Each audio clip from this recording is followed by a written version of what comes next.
Muito bem, vamos dar início então ao nosso encontro de estudos para o livro O Céu e o Inferno, ou A Justiça Divina segundo o Espiritismo, desta noite. Hoje é dia 31 de outubro de 2019, uma quinta-feira, 20 horas e 6 minutos. Nós estamos transmitindo este nosso encontro de estudos diretamente da Associação Jauense de Estudos Espíritas, localizada na cidade de Jaú, estado de São Paulo, Brasil. Estamos estudando o referido livro, o capítulo 10º, Intervenção dos Demônios nas Manifestações Modernas.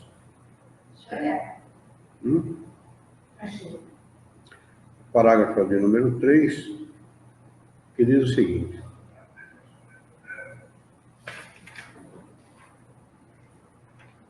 sobre esse ponto, como sobre muitos outros, a Igreja mantém suas velhas crenças no tocante aos demônios.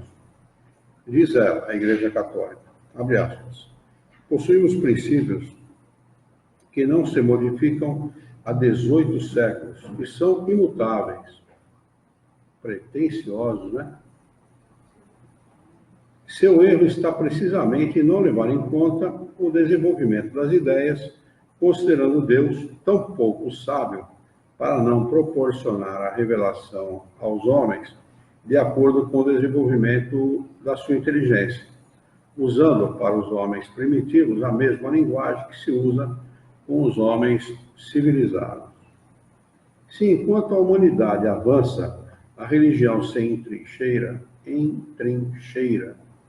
nos seus velhos erros, tanto no tocante às coisas espirituais quanto às científicas, chega um momento em que ela é ultrapassada pela incredulidade. Parágrafo de número 4. Eis como a Igreja explica a intervenção exclusiva dos demônios nas manifestações modernas. Aqui tem uma nota de Kardec que diz: as citações acima foram extraídas da mesma pastoral citada no capítulo precedente, sendo a sua sequência e pertencendo à mesma autoridade. Diz a Igreja: intervindo nas coisas exteriores, os demônios não descuidam em disfarçar a sua presença para afastar suspeitas. Sempre astutos e pérfidos, atraem os homens para suas ciladas antes de lhes impor as cadeias da opressão e da escravidão. Aqui despertam curiosidade por meio de fenômenos e brincadeiras pueris. Ali produzem coisas espantosas e subjugam pela atração do maravilhoso. Se o sobrenatural aparece, se o seu poder os desmascara, eles se acalmam e afastam as apreensões. Pedem confiança e provocam a familiaridade. Ora se fazem passar por divindades e bons gênios. Ora tomam os nomes e mesmo os traços dos mortos que deixaram sua lembrança entre os vivos. Graças a essas fraudes dignas da antiga serpente, falam e são escutados, dogmatizam e são acreditados, misturam algumas verdades às suas mentiras e fazem que o erro seja aceito sob todas as formas. É então que se contemplam as pretensas revelações do além-túmulo. É para chegar a esse resultado que a madeira, a pedra, as florestas e as fontes, o santuário dos ídolos, os pés das mesas e as mãos das crianças se tornam oráculos. É para isso que a pitonisa profetiza no seu delírio e que o ignorante, num sono misterioso, torna-se de repente um doutor da ciência. Enganar e perverter Tal é, por toda parte e em todos os tempos, o objetivo final dessas estranhas manifestações. Continua a Igreja dizendo o seguinte: os resultados surpreendentes dessas práticas ou desses atos, na maioria bizarros e ridículos, não podendo proceder de sua própria virtude, nem da ordem estabelecida por Deus, só se pode esperar que venham do concurso de poderes ocultos. Tais são, notadamente, os fenômenos extraordinários obtidos em nossos dias pelos processos aparentemente inofensivos do magnetismo e pelo órgão inteligente das mesas falantes. Através das práticas da magia moderna, devemos hoje reproduzirem-se entre nós as evocações e os oráculos, as consultas, as curas e os sortilégios que celebrizaram os templos idólatras e as grutas das Síbilas. Como outrora, dão-se ordens à madeira e a madeira obedece. Fazem-lhe perguntas e ela responde em todas as línguas e sobre todos os assuntos. Estamos em presença de seres invisíveis que usurpam os nomes dos mortos, com o que as pretensas revelações são marcadas com o cunho da contradição e da mentira. Formas leves e sem consistência aparecem rapidamente e se evolam, dotadas de uma força sobre-humana. Quais são os agentes secretos desses fenômenos e os verdadeiros atores dessas cenas inexplicáveis?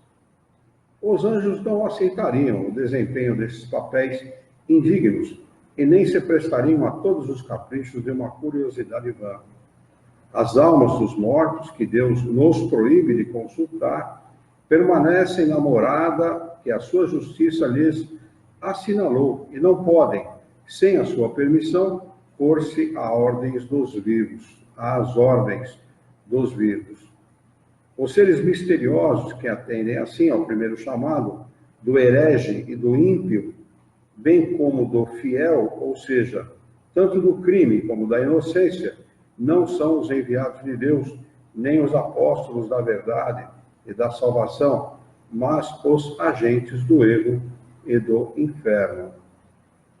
Malgrado o cuidado que tomam de se esconderem sob os nomes mais venerados, eles se traem pelo vazio das suas doutrinas, e não menos pela baixeza de seus atos e a incoerência das suas palavras.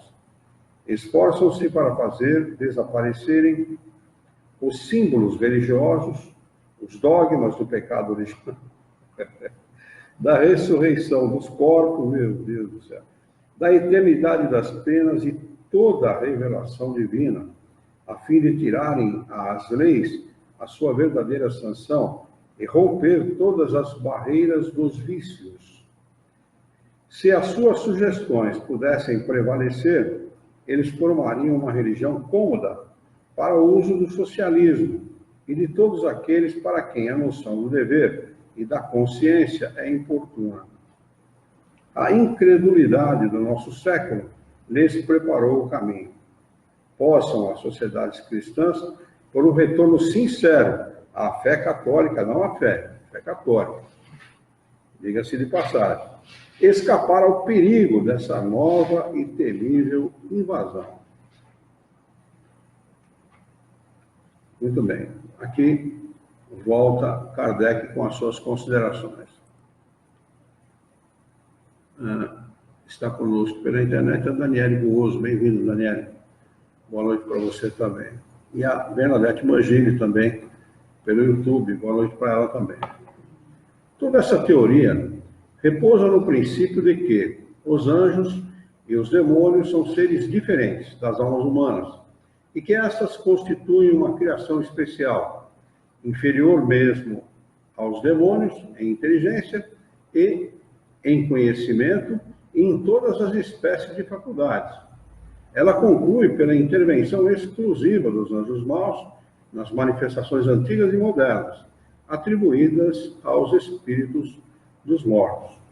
A possibilidade das almas se comunicarem com os vivos é uma questão de fato, que resulta da experiência e da observação, e não a discutiremos aqui. Mas admitamos por hipótese a doutrina acima e vejamos se ela não se destrói a si mesma por seus próprios argumentos. Das 3 categorias de anjos, segundo a Igreja, uma se ocupa exclusivamente do céu, outra do governo do universo, e a terceira é encarregada da terra, encontrando-se nela os anjos guardiões, incumbidos da proteção de cada indivíduo.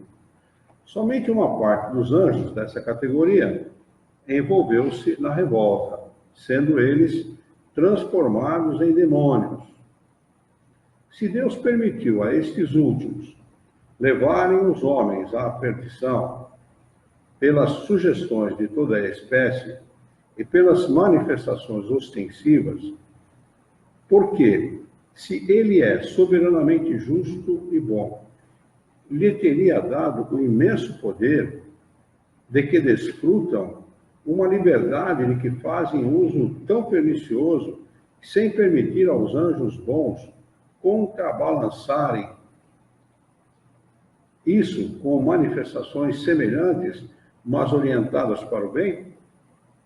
Admitamos que Deus tenha dado igual poder aos bons e aos maus, o que já seria um favor exorbitante para esses últimos. O homem, pelo menos, devia ser livre para escolher, mas dar-lhes o monopólio da tentação com a faculdade de simular o bem, para enganar, para seduzir com mais segurança, isto seria uma verdadeira armadilha colocada ante a fraqueza humana, a inexperiência e a boa-fé. Dizemos mais, isso seria abusar da confiança do homem em Deus. A razão se recusa a admitir semelhante parcialidade em proveito do mal. Vejamos os fatos.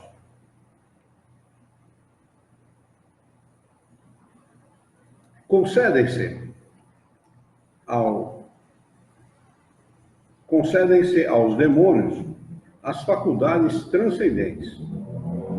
Eles nada perderam de sua natureza angélica. Possuem o saber, a perspicácia, a providência, a clarividência dos anjos e, além disso, a astúcia, a sagacidade e manha no mais alto grau.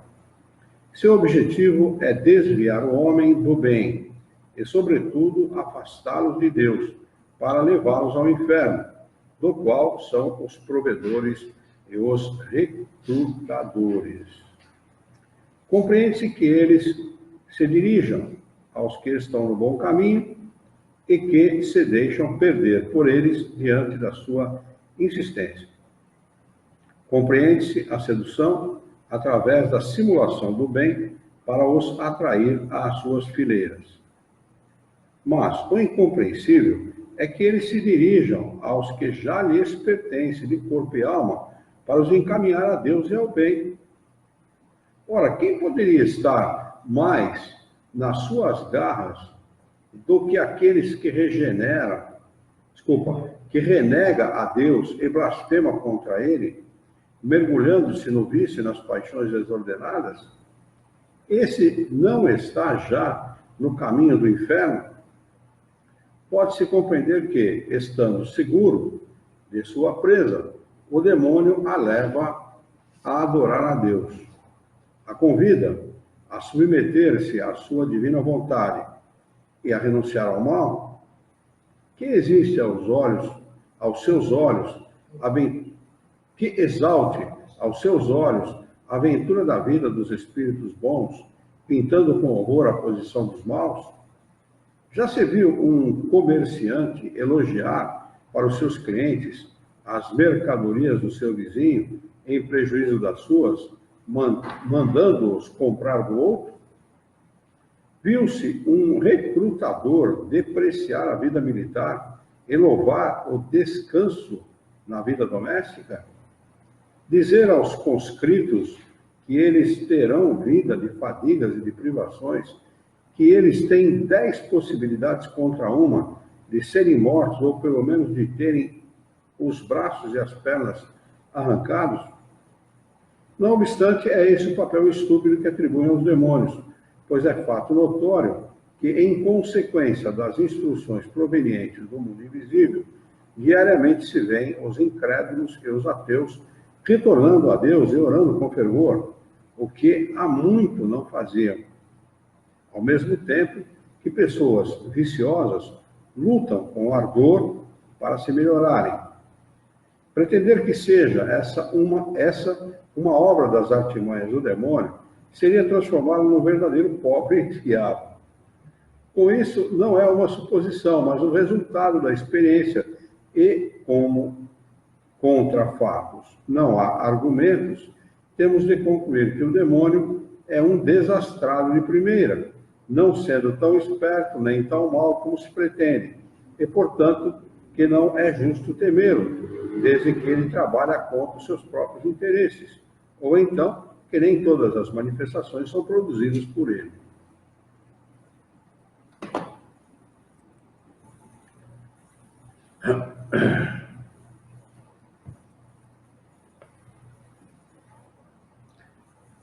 Abre aspas. Eles propagam o erro de todas as formas, e é para obter esse resultado que a madeira, a pedra, a floresta, as pontes, os santuários dos ídolos, os pés das mesas, as mãos das crianças, se tornam oráculos, fecha aspas.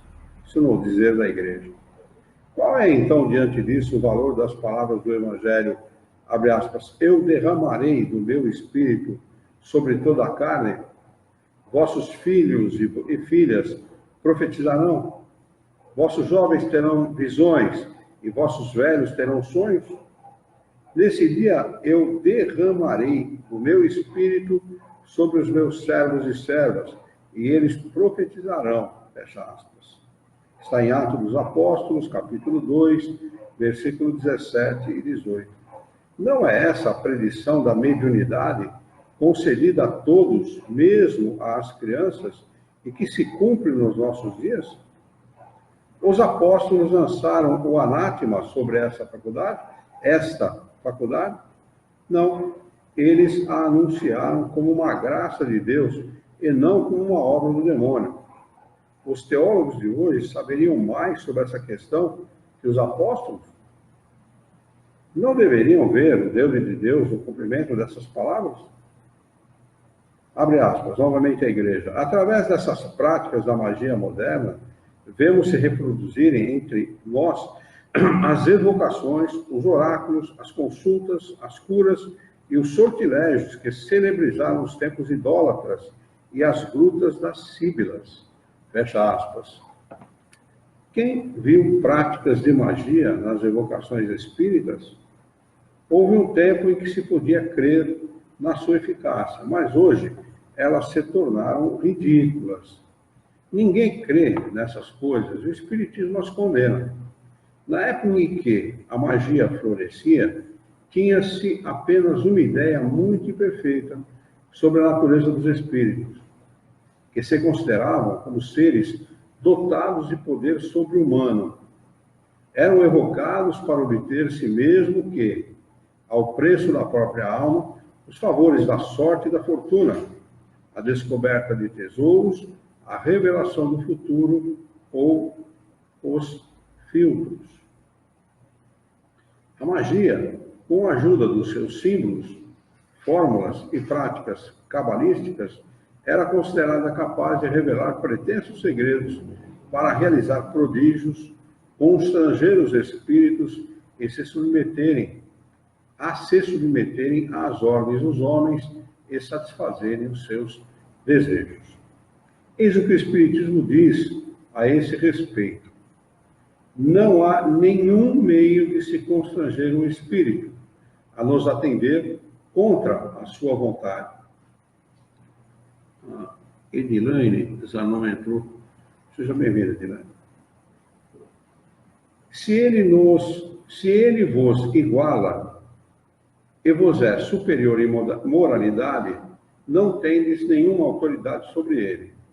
Se vos é inferior, só podeis agir sobre ele se for para o seu bem, porque, nesse caso, outros espíritos vos ajudam. Vê Livro dos Médiuns, capítulo 25. A principal disposição para as evocações é o recolhimento.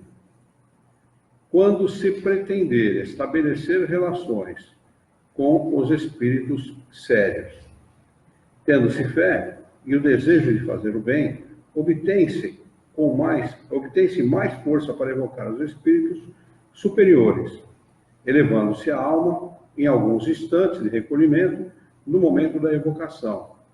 Consegue-se identificar com os espíritos bons e dispô-los a se manifestarem. Vê o Livro dos Médiuns, capítulo 25. Nenhum objeto, medalha ou talismã tem a propriedade de atrair ou de repelir os espíritos. As coisas materiais não têm nenhum poder sobre eles. Jamais um espírito aconselha essas práticas absurdas. A virtude dos talismãs nunca existiu, a não ser na imaginação das pessoas crédulas. Ver novamente o Livro dos Médiuns, capítulo 25. Não há nenhuma fórmula sacramental para a evocação dos espíritos. Quem pretendesse oferecer uma, poderia ser justamente chamado de charlatão, porque para os espíritos a forma não é nada. Entretanto, a evocação deve ser feita sempre em nome de Deus. Ver o Livro dos Médiuns, capítulo 17. Os espíritos que marcam encontros em lugares lúgubres e a altas horas querem divertir-se à custa dos que lhes dão ouvido. É sempre inútil e frequentemente perigoso atender a essas sugestões. Inútil porque nada se ganha em ser mistificado, enganado.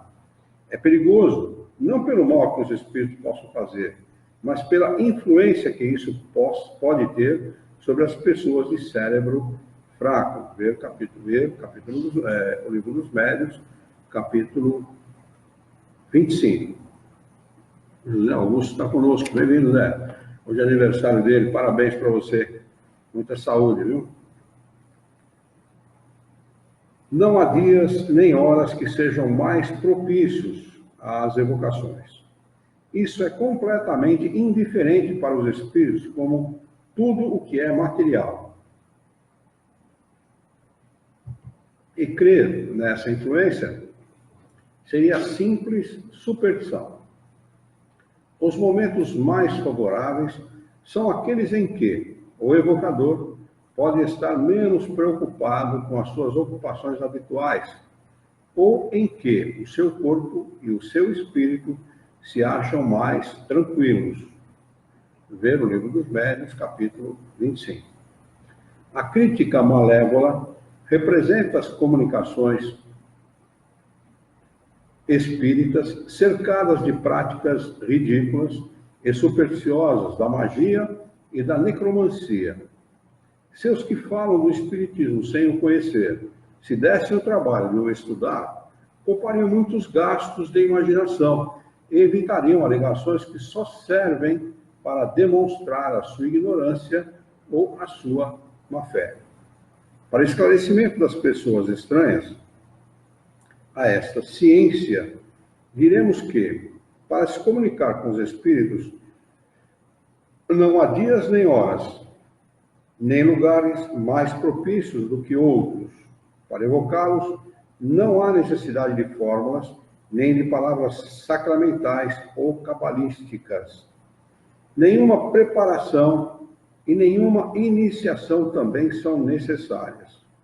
É muito importante, devia estar grafado aqui. Nenhuma preparação e nenhuma iniciação também são necessárias.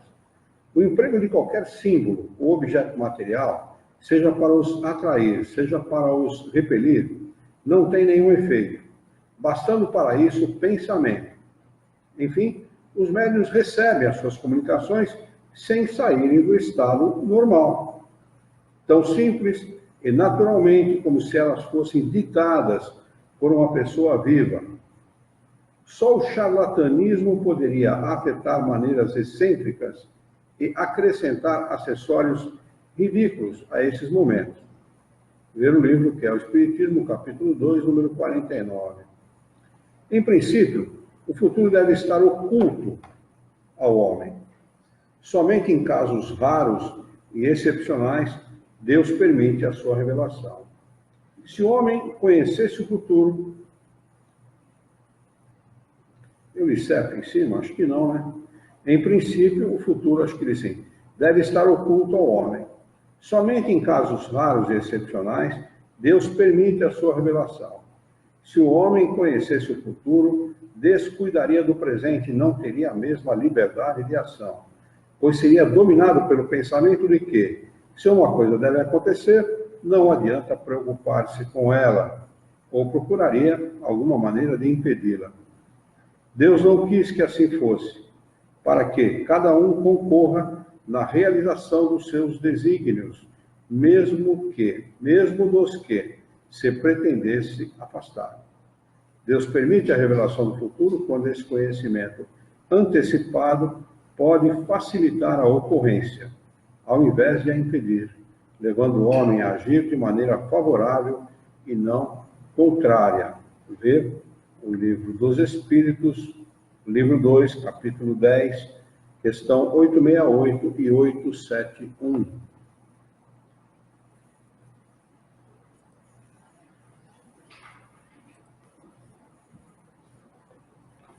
Os espíritos não podem orientar pesquisas científicas, nem fazer descobertas. A ciência é trabalho do homem e só pode ser adquirida através do trabalho, pois somente por este o homem consegue progredir. Que mérito lhe caberia se lhe bastasse interrogar os espíritos para tudo saber? A Denise Nunes está conosco. Bem-vinda, Denise. Boa noite para você também. Que imbecil poderia tornar-se sábio dessa maneira? O mesmo acontece no tocante às invenções e às descobertas no campo da técnica. Quando chega o tempo de uma descoberta, os espíritos encarregados de reproduzirem o seu aparecimento, procuram o homem capaz de a realizar, inspirando-lhe as ideias necessárias, mas deixando-lhe todo o mérito da sua efetivação. Essas ideias, eles as têm de elaborar para pô-las em prática. Assim acontece com todas as grandes realizações da inteligência humana. Os espíritos respeitam a situação natural de cada homem. Daquele que cuida de lavrar a terra, eles não farão depositários dos segredos de Deus, mas saberão tirar da obscuridade o homem capaz de auxiliá-los na consecução dos seus desígnios. Não vos deixeis, pois, levar pela curiosidade ou pela ambição, porque um caminho que não corresponde ao objetivo do Espiritismo, por um caminho que não corresponde ao objetivo do Espiritismo. Isso vos sujeitaria às mais ridículas manifestações. Oi? Mistificações. Eu falei o quê? Manifestações. Desculpa. Então eu vou ler de novo. Isto vos sujeitaria às mais ridículas mistificações. Ver o livro dos Médiuns, capítulo 26.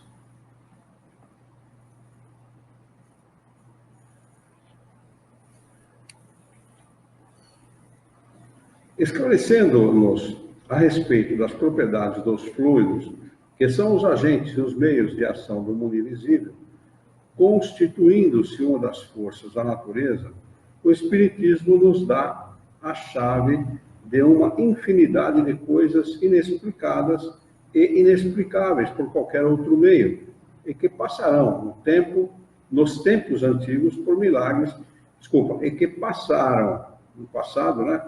No passado, nos tempos antigos por milagres ou prodígios. A maneira do magnetismo, ela nos revela uma lei desconhecida, ou pelo menos mal compreendida, ou melhor, da qual conhecemos os efeitos, porque foram produzidos em todos os tempos, mas não conhecemos a lei que os produz. A ignorância dessa lei, o desconhecimento dela, deu origem às superstições. Conhecida essa lei, o maravilhoso desaparece e os fenômenos entram na ordem das coisas naturais. Eis porque os espíritos não realizam nenhum milagre ao movimentarem as mesas ou nos transmitem a escrita dos mortos, da mesma maneira que o médico ao devolver um agonizante à vida, ou um físico ao provocar um raio.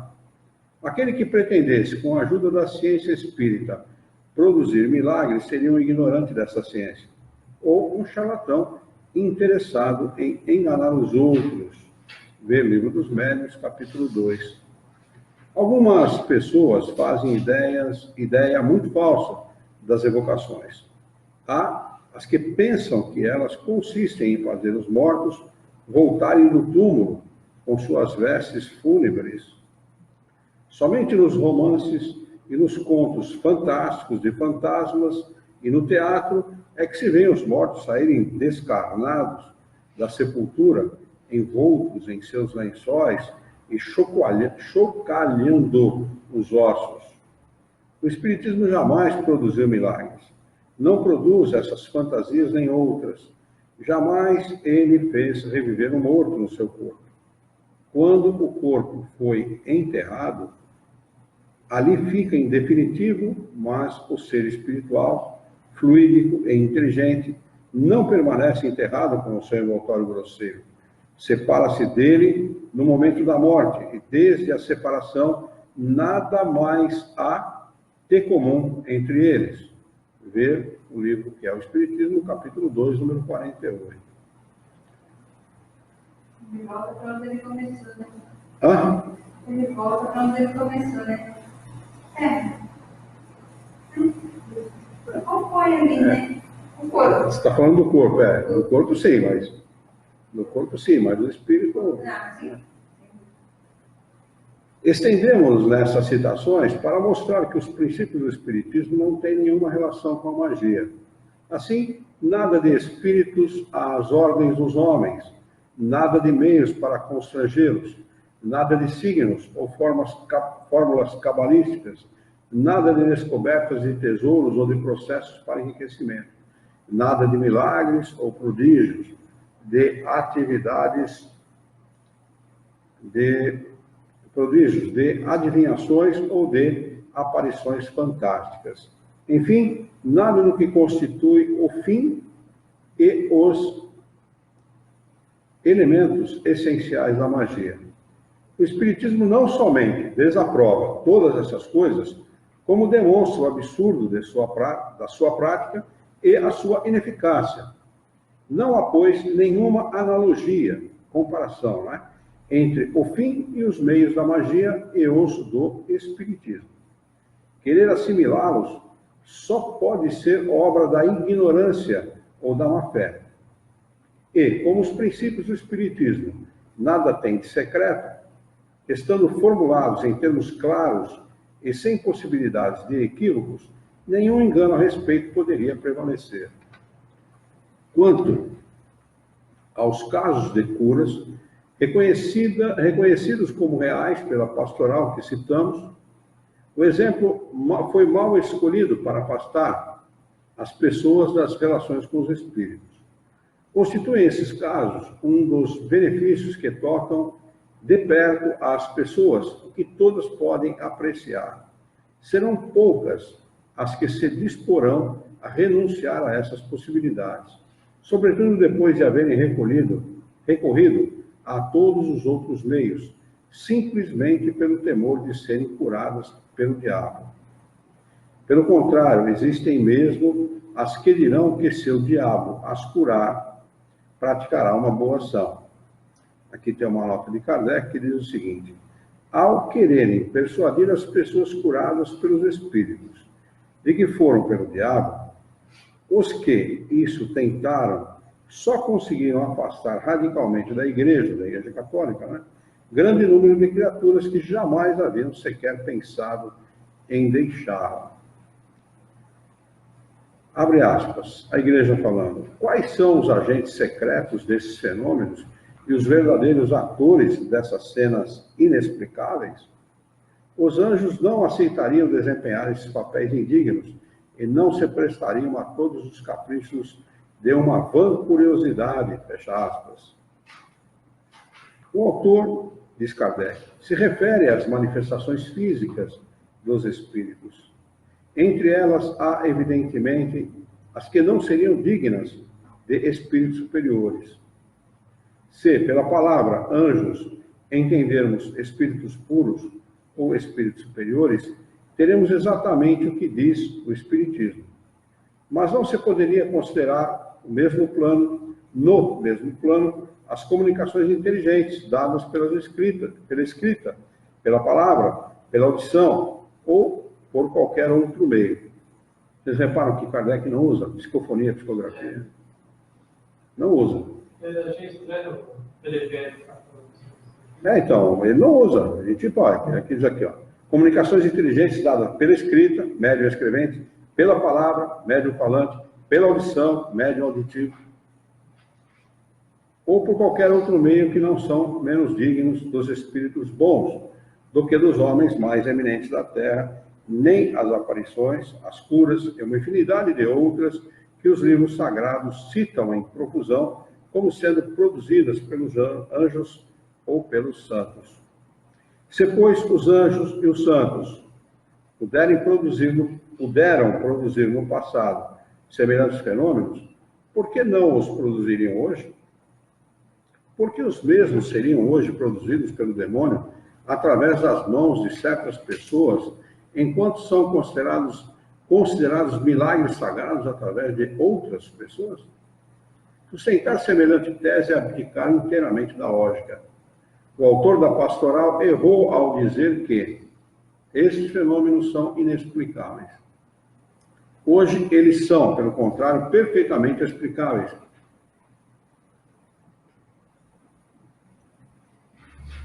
E é por isso que não mais são encarados como maravilhosos ou sobrenaturais. E mesmo que ainda permanecessem inexplicados, não seria mais lógico atribuí-los ao diabo do que não foi, no passado, atribuir ao diabo todos os fenômenos naturais que não se podiam compreender. Pela expressão papéis indignos, devemos entender os papéis ridículos e os atos malignos.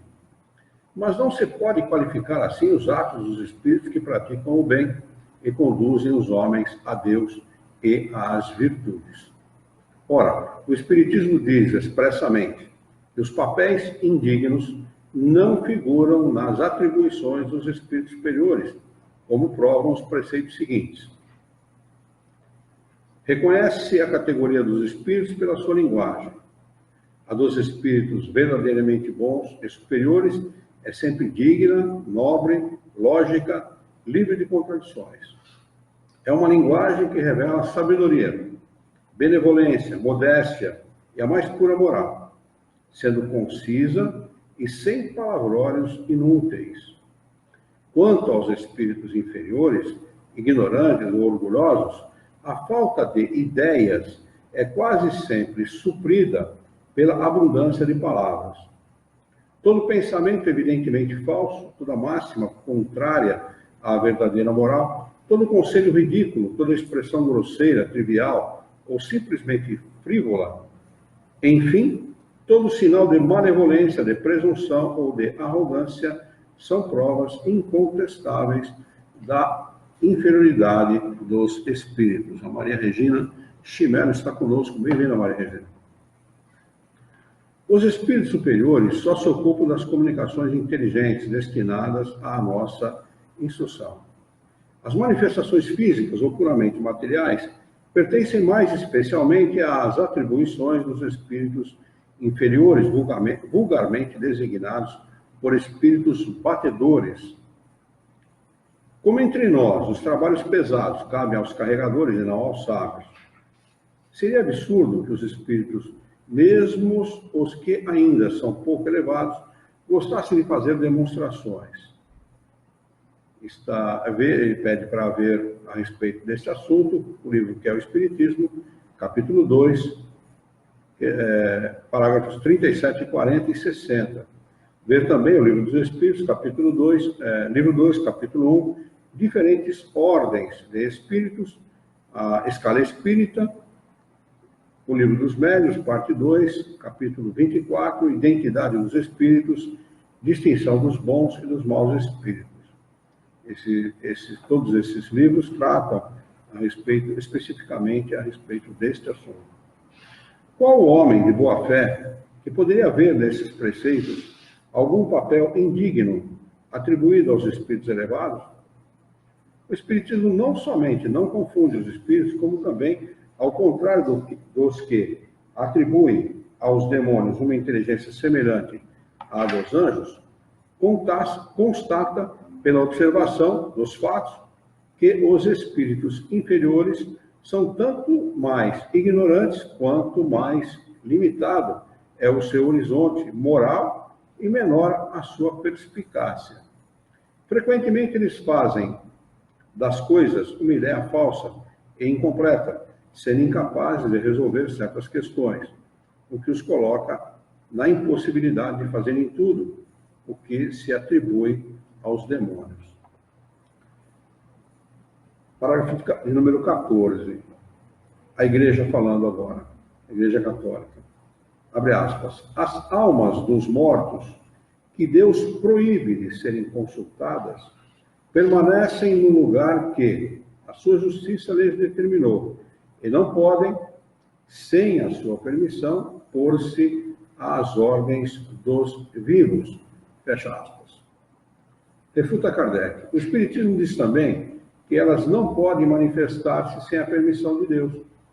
Mas ele é bem mais rigoroso, porque diz que nenhum espírito bom ou mau pode comunicar-se sem essa permissão, enquanto a Igreja atribui aos demônios o poder de dispensá-la. Vai ainda mais longe. O Espiritismo, pois, afirmava mesmo que, apesar dessa permissão, quando eles atendem ao chamado dos vivos, não é para se colocarem às suas ordens. O espírito evocado atende espontaneamente ou é constrangido a fazê-lo? Ele obedece à vontade de Deus, quer dizer, à lei geral que rege o universo. Julga se é útil atender, e nisso está também o seu livre-arbítrio. O espírito superior sempre atende quando é chamado por um motivo útil, e só se recusa a responder quando é interpelado por pessoas pouco sérias que levam a reunião em brincadeira. Vê no Livro dos Médiuns, capítulo 25. O espírito evocado pode recusar-se a atender? Perfeitamente. Sem isso, onde estaria o seu livre-arbítrio? Pensais que todos os seres do universo estão às vossas ordens? E vós mesmos vos julgais obrigados a responder a todos os que vos chamam pelo nome? Quando digo que ele pode se recusar, entendo sob a ordem do evocador. Porque um espírito inferior pode ser obrigado a manifestar-se por um espírito superior. Vê o Livro dos Médiuns, capítulo 25. Os espíritas estão de tal maneira convencidos de não terem nenhum poder direto sobre os espíritos e de nada poderem obter sem a permissão de Deus que, quando chamam a algum espírito, dizem, abre aspas, peço a Deus Todo-Poderoso permitir a um bom espírito que se comunique comigo. Peço também ao meu anjo da guarda que me assista e afaste de mim os maus espíritos. Fecha aspas. E quando se trata de chamar um espírito determinado, dizem, abre aspas, peço a Deus Todo-Poderoso permitir ao espírito de fulano, cita seu nome, que se comunique comigo, fecha aspas. Ver a esse respeito o Livro dos Médiuns, capítulo 22, número 203. As acusações da Igreja contra a prática das evocações não se aplicam ao Espiritismo, pois se referem principalmente às práticas da magia, com as quais o Espiritismo nada tem de comum. O Espiritismo condena essas práticas da mesma forma que a Igreja não atribui nenhum papel indigno aos espíritos bons e declara, por fim, nada pedir nem obter sem a permissão de Deus. Pode haver, sem dúvida, pessoas que abusam das evocações, que brincam com elas, que as desviam do seu fim providencial para as submeter aos seus interesses pessoais, que, por ignorância, leviandade, orgulho ou cupidez, se afastam dos verdadeiros princípios da doutrina. Mas o Espiritismo as desaprova, como a verdadeira religião desaprova os falsos devotos e os excessos do fanatismo.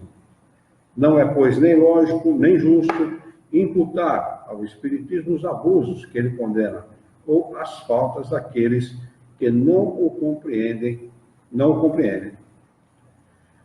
Antes de formular uma acusação, é necessário verificar se ela é justa. Diremos, pois, a censura da Igreja cai sobre os charlatães, os exploradores, as práticas da magia e da feitiçaria. Nesse sentido, ela tem razão. Quando a crítica religiosa castiga os abusos e estigmatiza o charlatanismo, na verdade, faz melhor ressaltar a pureza da verdadeira doutrina, que assim ajuda a se desembaraçar das escórias prejudiciais. Com isso, ela facilita a nossa tarefa. Seu erro está em confundir o bem e o mal, na maioria das vezes por ignorância e em algumas vezes por má fé.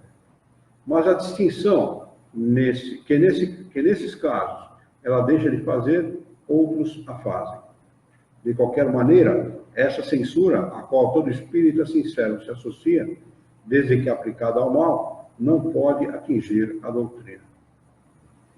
A Igreja falando agora, abre aspas, os seres misteriosos que atendem assim ao primeiro apelo do herético e do ímpio, como do fiel, do crime, como da inocência, não são os enviados de Deus, nem os apóstolos da verdade, mas os agentes do erro e do inferno, fecha aspas. Refuta Kardec. Assim, ao herético, ao ímpio, ao criminoso, Deus não permite que os espíritos bons venham desviar do erro para salvá-los da perdição eterna. Envia-lhes apenas os agentes do inferno para mais os afundar na lama? Ao mesmo tempo, só envia a inocência seres perversos para perverter? Não se encontra, então, entre os anjos, essas criaturas privilegiadas de Deus, nem um ser bastante compassivo para vir em socorro das almas perdidas? A que título lhes foram dadas as brilhantes qualidades que possuem, se elas servem apenas para o seu gozo pessoal? São realmente bons esses anjos, que mergulhados nas delícias da contemplação, vendo essas almas no caminho do inferno, não querem deixar a sua situação para ir socorrê-las? Não é essa a imagem do rico egoísta que, tudo possuindo, deixa sem piedade que o pobre morra de fome à sua porta? Não é isso o egoísmo erigido em virtude e colocado aos próprios pés do Eterno?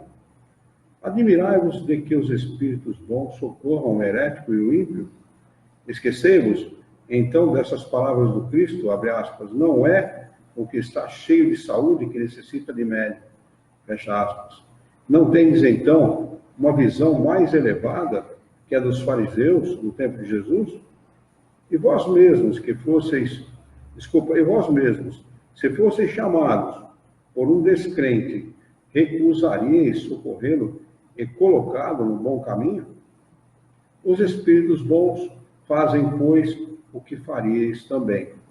Procuram o ímpio, levando-lhes palavras amigas. Ao invés de anatematizar as comunicações de além-túmulo, bendizei os desígnios do Senhor, admirando a sua onipotência e a sua infinita bondade. dirão que há anjos guardiães. Mas, quando esses anjos guardiães não podem se fazer ouvir através da voz misteriosa da consciência, ou por meio da inspiração, porque não empregariam outros meios mais diretos e materiais, capazes de ferir os sentidos, se esses meios existem? Deus põe esses meios que pertencem à sua própria obra, desde que tudo provém dele e nada acontece sem a sua permissão. À disposição exclusiva dos espíritos maus, recusando aos bons o direito de usá-los? Teria então de concluir que Deus concede aos demônios mais recursos para perder os homens do que os dá aos anjos guardiões para os salvar. Pois bem, o que os anjos guardiões não podem fazer, segundo a igreja, os demônios fazem por eles. Por meio dessas mesmas comunicações, consideradas infernais, eles conduzem a Deus os que o haviam renegado, e ao bem os que estavam mergulhados no mal. Dão-nos o estranho espetáculo de milhões de homens que creem em Deus pelo poder do diabo, em virtude de ter a igreja se mostrado impotente para os converter. Quantos homens que jamais oraram e que hoje oram com fervor, graças às instruções desses mesmos demônios. Quantos não vemos que de orgulhosos, egoístas e devassos se tornam humildes, caridosos e comedidos? E dizem que isso é obra dos demônios? Se assim é, temos de convir que o demônio lhes prestou um grande serviço e que os assistiu melhor do que os anjos. É necessário considerar bem desprovidos de juízo os homens desse século para acreditar que possam aceitar cegamente essas ideias.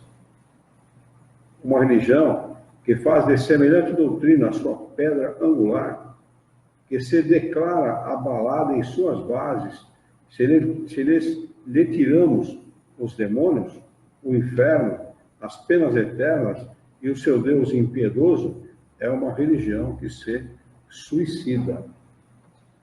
Quer dizer, Kardec estava fazendo aí, a Ana Campoes está conosco e a Sueli Toninho, bem-vindos, sejam bem-vindos.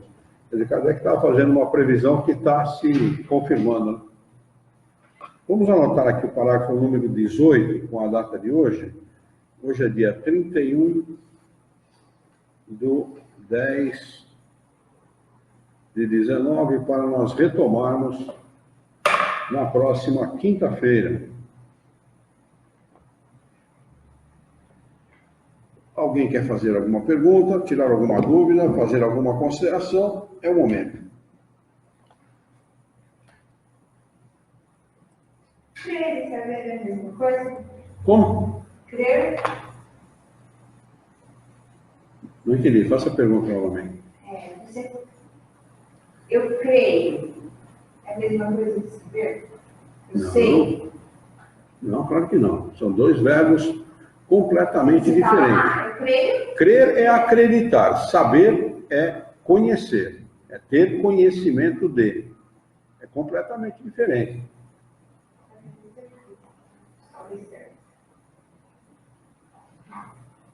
Aliás, em termos religiosos, quem sabe não crê. Mas o senhor mesmo que ele pede, quando ele fica falando de psicologia, ele pega esse comentário, porque não está escrito desse jeito no livro. Ele fez já. Na realidade, ele está usando uma linguagem que é mais utilizada nos centros espíritas atuais, né? Ele não deixa de utilizar a linguagem de Kardec. Você percebe que ele inclui no meio a linguagem de Kardec. Mas ele usa a linguagem também usada nos centros espíritas. Para facilitar a comunicação. Eu, particularmente, não gosto de, por essa razão, utilizar outro tipo de linguagem, não. Eu, particularmente. Eu utilizo a linguagem de Kardec. Eu acho que, uma vez colocada... Eu acho que é um jeito mais simples até, Kardec. Mais simples, mais objetiva, e foi uma linguagem utilizada pelos espíritos superiores. Se os espíritos superiores utilizaram essa linguagem, é porque é a mais adequada. Né? Eu não precisa ficar explicando o que é psicofonia, né? Então não precisa estar certo. Né? Médium falante, ponto, fim de conversa. Médium ouvinte ou audiente, fim de conversa. Né? Médium escrevente, fim de conversa. Né? Você não precisa ficar psicografia, psicofonia, nada disso. Né? Pelo menos eu entendo que As pessoas mais assim, que não estão podendo. O que será que é isso? Né? Tem mais dificuldade para falar. Você cria uma dificuldade desnecessária, na minha opinião. Né? Na minha opinião. Agora, cada um tem uma maneira de ver, né? Eu acho que perde ali um tempo precioso explicando uma coisa que ele poderia não necessariamente... Está explicado pela própria palavra. É por isso que os espíritos utilizam uma linguagem sucinta, clara e simples. Você pega a obra de Kardec, a linguagem é essa. Né? A linguagem não é rebuscada, a linguagem é uma linguagem simples, objetiva e clara. Porque quando você usa uma linguagem rebuscada, quando você fala muito, explica pouco, você dá margem para duplo entendimento. E isso é péssimo. Agora, quando você é claro e objetivo, então você não dá essa oportunidade para as pessoas terem um duplo entendimento a respeito daquele assunto. Esse é o propósito dos espíritos superiores. Tá? Mas cada um... De forma simples também abrange mais pessoas. Né? Exatamente. É por isso que a obra é escrita dessa forma, nessa linguagem, nesse tipo de linguagem, que é para alcançar o maior número possível de pessoas. Não só pela inteligência, mas pela racionalidade, pelo entendimento racional do assunto.